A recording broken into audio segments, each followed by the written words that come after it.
नहीं ले सकते, हमारी फैसला लेने की कोई पावर नहीं। तो वो फैसला लेंगे वहाँ, जैसे डकैत जी बैठे हैं, जहाँ होर हमारे 45 जथेबंदियाँ इकट्ठी हैं, वो जो फैसला वो लेंगी ना, तो उस फैसले पे हम फूल चढ़ाएंगे, तो उसी फैसले का हम स्वागत करेंगे। पंजाब में नगर निगम के चुनाव में भी बीजेपी को हार का सामना करना पड़ा है, तो उसके बारे में आप क्या कहेंगे? उसका हार का सामना तो अभी तो कुछ भी नहीं होया। जे कभी हमारे जितने भी किसान हैं, जवान हैं, ये बैलेट पेपर पे ये कभी बोले भी हम बैलेट पेपर पे वोट डालेंगे, नहीं, ये वोट नहीं डालेंगे। जे बीजेपी का वोट, घर का भी वोट उनका निकल गया तो मेरे को पूछ लेना आके भी इनका घर का वोट, एक वोट ये घर का एक ही निकलेगा, दूसरा वोट नहीं निकलेगा। ये मशीन हैंग करवाई हुई थी। 14 की तो खबर आ चुकी है ना, 14 की खबर किसे उसने इंजीनियर ने दे भी दी भी 14 में इनने हैंग करवाई थी मशीन, तो वो तो खबर आ चुकी है। तो उनके साथी उनके साथियों का कईयों का पता भी नहीं चल रहा वो साथी कहाँ गए कहाँ नहीं गए। तो मोदी जी को ये देश पाड़ने की, देश बांटने की, तो ऐसे इसको आदत है, ये काम करने का इसको बहुत शौक़ है, देश बांटना, देश पाड़ना। तो एक हिंदू मुस्लिम पे राजनीति करनी, कभी किसी पे राजनीति करनी, इसको इस चीज़ का बहुत शौक़ है। इसको इंडिया से कोई मतलब नहीं गा, इसको तो अपनी कुर्सी का मतलब है। चाहे कुछ भी गलत काम करवाएं, चाहे कोई गलत काम करवा के तो राज करें, चाहे कुछ काम करवा के गलत काम करें, इनको कुर्सी का मतलब है, इनको और कोई मतलब नहीं है भी इंडिया को मैं कोई तोहफा दूं। तोहफा तो देने की, कभी मन की बात तेरी क्या सुने, तेरी मन की बात तो सुनते सुनते हम, जैसे ऊँट जा रहा था ना, तो गिद्दड़ ने सोचा इसका ये बुल गिरेगा, तो उसका बुल तो गिरना कहाँ था, तो गिद्दड़ बेचारे ने उसका पीछा किया, तो ऊँट का बुल गिरा नहीं, तो उसको वापस ही आना पड़ा। ऐसे हम भी इसके मन की बात सुनते सुनते कई बुजुर्ग तो हमारे चले गए, तो कई चले जाएंगे, तो इसके मन की बात कब सुनेंगे हम? मोदी सरकार के कुछ विधायक कह रहे हैं कि असली किसान तो घरों पे है, हाँ, तो उसके बारे में आप क्या कहेंगे?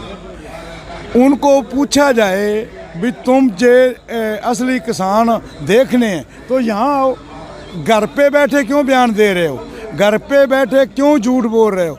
तुमको तो पैसा मिल गया, तुम तो बिक चुके हो। जो आदमी बिक चुके वो आदमी नहीं होता, उसकी कोई वैल्यू नहीं है। जो बिक चुका वो आदमी, बिक चुका आदमी तो वो किसी काम का भी नहीं रह जाता। उसके बच्चे भी उसको छित्तर मारेंगे भी तू किसी दिन में बिका था, तो तेरे बिकने की वजह से हम आज हमारा समाज सारा हमारे से वर्त नहीं रहा, आज हमारे को मुंह नहीं लगा रहा कोई भी। क्या ये रेल रोको आंदोलन शांतिपूर्ण ढंग से किया जाएगा? ना, शांतिपूर्ण से, हम किसी का नुकसान नहीं करेंगे। ये यहाँ ट्रेन आ भी जाती तो उनको हम चाय पिलाते, रोटी खिलाते।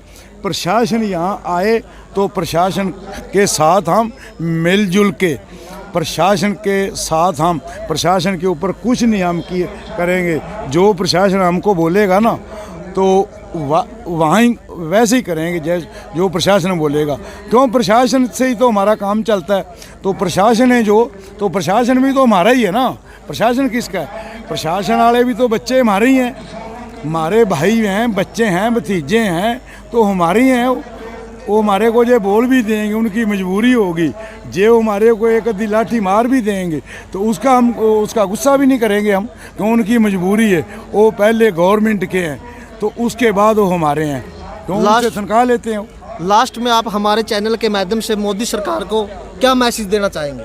मोदी सरकार को तो यही मैसेज देना चाहते हैं हम कि किसी साधु संत से मिलो, तो किसी साधु संत के पास जाके, तो साधु संत से उसके पाँव पे गिर जाओ तो भी मेरे से क्या गलती होगी, मैंने कोई काम तो सही किया नहीं आज तक, तो ये भी मेरे से बहुत बड़ी गलती होगी।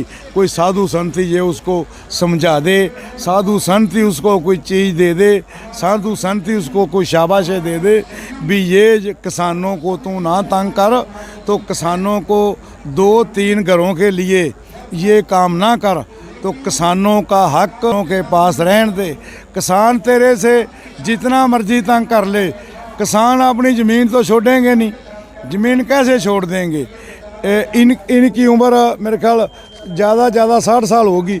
इनको पूछो, इनने हल भी चलाया होगा, इनने जंगल भी मेरे ख्याल फोड़े होंगे, जंगल इनने कैसे काट के ज़मीन बनाई है, इनको पूछो इनने ज़मीन कैसे बनाई है। तो आज हम वो ज़मीन कैसे दे देंगे, हम ज़मीन तो किसी हालत नहीं देंगे। हमको मरना मंजूर है तो ज़मीन नहीं देंगे, हमारे को मार के तो ज़मीन जो मर्जी ले जाए, तो जीते जीते हम ज़मीन नहीं देंगे।